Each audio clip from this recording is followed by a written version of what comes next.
September 11th, 2025.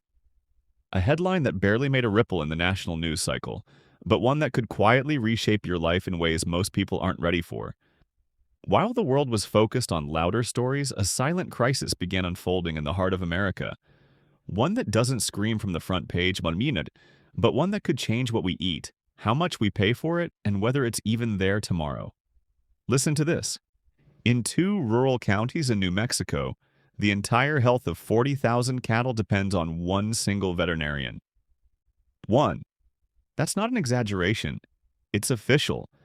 And this isn't an isolated case. 46 out of 50 U.S. states are now classified as official veterinary shortage areas. Not long ago, farmers had 2 or 3 vets on call. Now, they just hope someone can make it out within 24 hours. And if they don't, a small infection turns into an outbreak. An outbreak becomes an epidemic. And an epidemic? That's when shelves go empty, prices skyrocket, and families go hungry. Veterinarians aren't just animal doctors. They are a critical part of our food defense system. They're the first responders protecting the food you rely on. Meat, milk, eggs, even pet food. Without them, that entire chain begins to collapse. And here's why this matters to you. Because when the vets disappear, the system begins to fall apart. It doesn't matter if you live in Kansas, Texas, or New York. The consequences hit every kitchen table. The question isn't, will this affect me? The real question is, are you ready for what happens next? You know, under normal circumstances, a coughing cow on a farm is just a symptom. But in today's crisis, where an entire county might have just one vet or none at all, that cough can be the beginning of a catastrophe. And I'm not saying that to be dramatic. This is the reality, one that most people would rather ignore.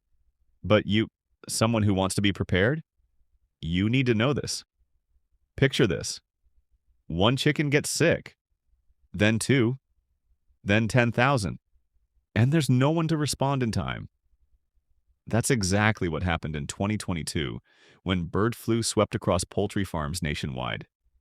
Millions of birds were culled and egg prices spiked 96% in a single year.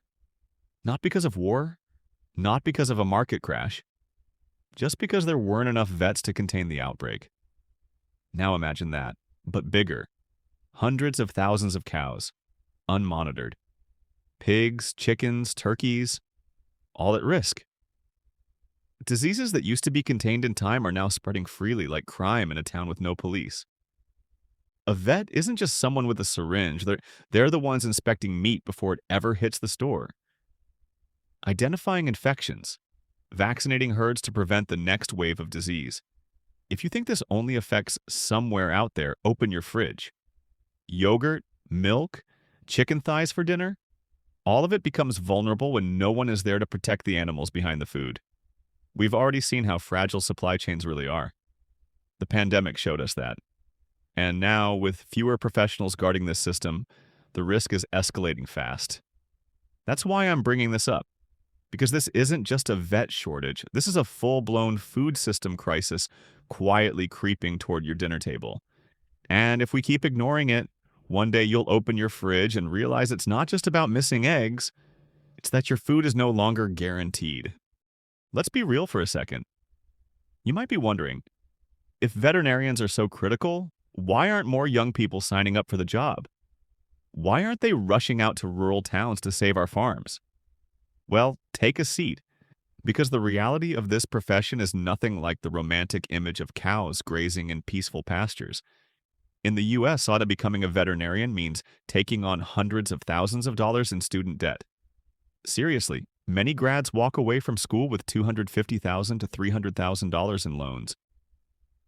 And after all those years of late-night studying, brutal exams, and clinical rotations, they're offered a job out in the middle of nowhere, driving 60 miles down dirt roads, working 12 to 14-hour days, often alone, just to keep one more herd alive. Now add isolation into the mix. Imagine being the only vet in your entire county. You're not just a doctor, you're a dispatcher, a logistics planner, a field medic, sometimes even a therapist for a farmer watching his animals die. Burnout hits fast, and with it comes the crushing feeling that you're fighting this battle alone. that you matter only to the animals and no one else is backing you up. So they leave.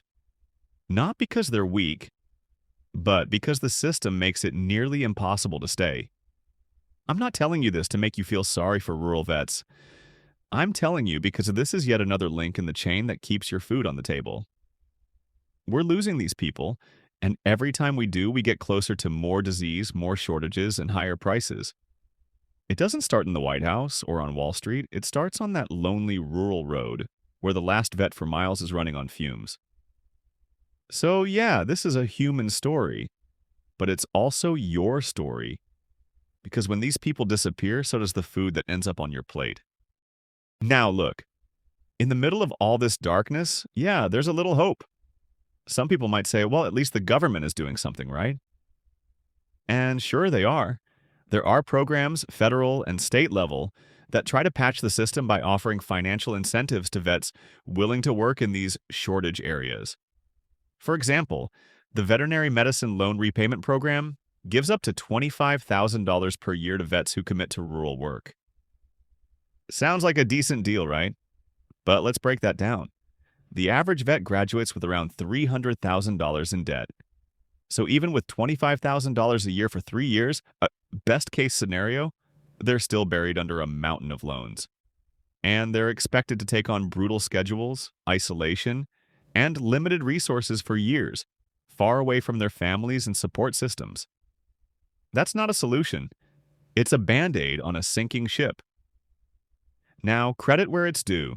Kansas State University launched its own program, forgiving 25% of a vet's debt for each year they work in rural Kansas. The results? Impressive. 93% completed their 4-year commitment, and 83% stayed in rural practice afterward. That's a model that actually works.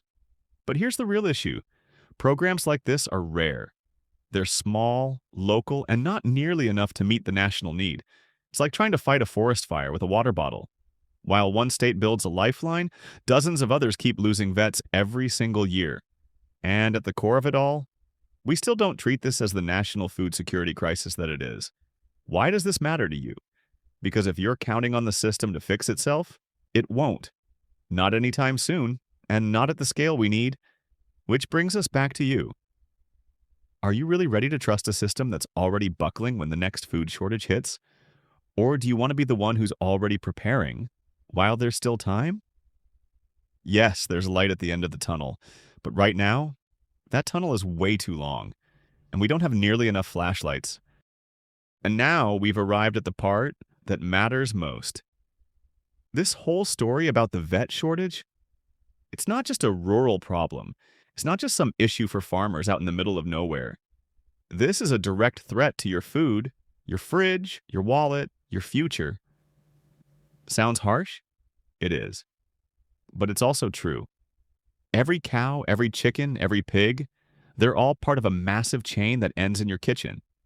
And when one link in that chain breaks, and today that link is the veterinarians, the whole thing starts to collapse. Diseases spread faster. Treatment comes too late. Animals die, production drops. Shelves go empty. Prices climb. And this isn't maybe someday. It's happening right now. We saw it with the egg crisis in 2022. We're seeing it again as 46 states now face vet shortages, unable to even provide basic coverage for livestock. If nothing changes, we're headed for more outbreaks, more shortages, more chaos. This isn't fear-mongering. It's a forecast backed by facts. Here's what I want you to understand. You can't control the entire system, but you can control how ready you are when it fails. You can start building up food security right now. You can learn how to store and cook in ways that give you options when meat prices double or milk disappears from the shelves. Because the truth is, we're not ready for what's coming, but you can be the exception. You can be the one who doesn't panic when others are scrambling. The one who thinks one step ahead. The one who understands that crises don't come with announcements. They just show up. So ask yourself right now, if food became scarce tomorrow, would you be ready? Or are you just hoping it won't happen?